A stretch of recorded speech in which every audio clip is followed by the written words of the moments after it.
My name is Rabbi Shalom White. I am a rabbi here in Perth.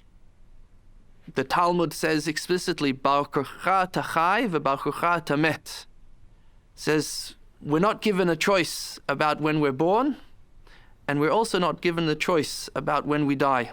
As a rabbi, I could never say publicly, yes, if life gets too difficult, you know what, just end it. Because it was something which would go against the nature of my faith, the nature of my perspective of life.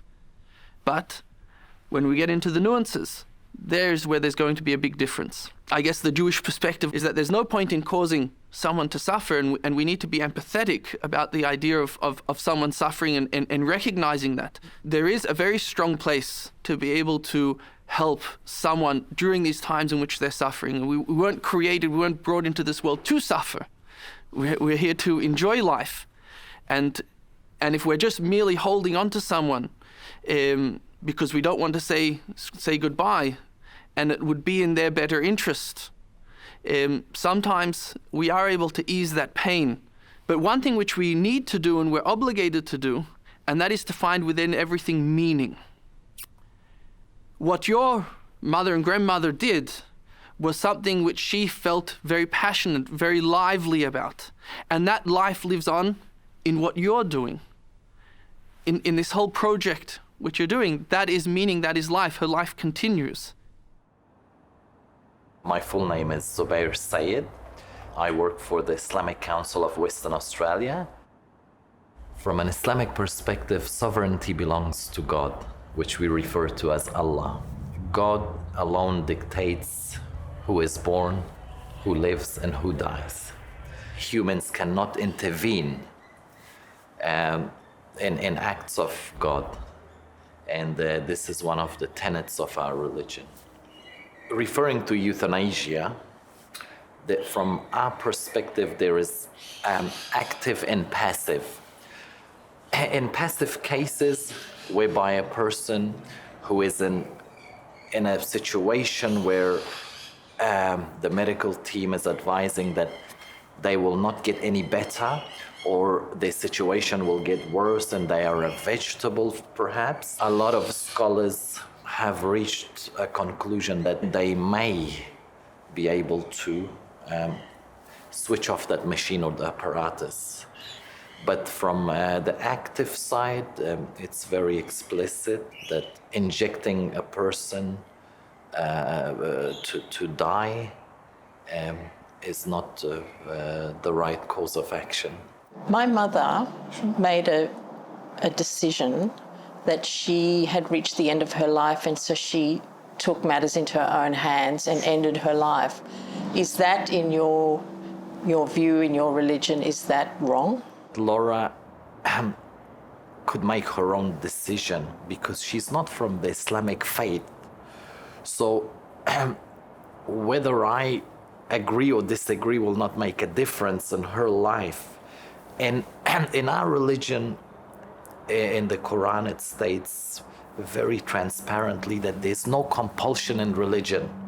If a person wants to be an atheist, it's their choice. And in relation to your question and to Laura,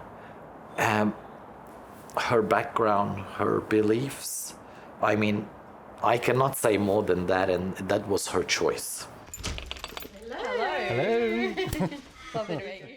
I've been practicing Buddhism for about 20 years, and I teach introductory classes at the local Tibetan Buddhist Society temple. Death is a very important subject in Tibetan Buddhism. We talk about it a lot. Buddha himself once said that of all the things we can meditate on, death is the most important, the most significant. In fact, the metaphor he used is just as the elephant's footprint is the largest in the jungle, the most important thing that we can focus on is our own death. There are a number of reasons for that. First of all, you only value something that is precious and rare, and it's only when we meditate on our own deaths that we realize that we only have quite a limited lifetime. In the Buddhist community, we are very eager to talk about death, be open about death, and rehearse for our death, because from a Buddhist perspective, death is not something to be afraid of. It's something you might even slightly look forward to, because death is a once-in-a-lifetime opportunity. I mean, from a Buddhist perspective, worldly things like money and friendships and relationships and status and all those things, we're going to leave all of that behind. That's of no importance ultimately. The only thing that's really important that we take with us is our state of mind. As Buddhists, we rehearse our own death very regularly, many times a week, so that when it comes to the actual moment, it's not unfamiliar territory. We're charting a very, very well-trodden course. When you die, your personality dissolves away, your memories dissolve away. There is simply the subtle awareness that continues, propelled by karma. And at that point, if one's instinctive feeling is, what about me? Where am I? Where have I gone? That automatically will trigger a karma which will propel us into our whole next lifetime.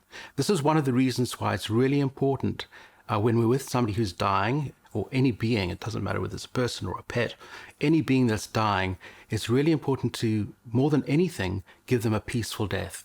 Because the thoughts that are arising in the being's mind at the time that he or she dies are really, really important, because they have the potential to set the stage for their entire next lifetime. Wow.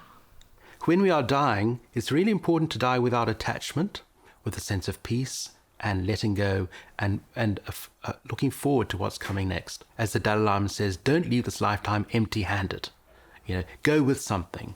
Go with virtue. Go with purification. Go with a life well lived. It sounds like Grandma had a very Buddhist death. She certainly did have as close to that as anything I've ever heard of. As well as saying she might come back as a swan, Mum said she'd come back as a mosquito. Oh, well, there we are. Watch out for the Mortine.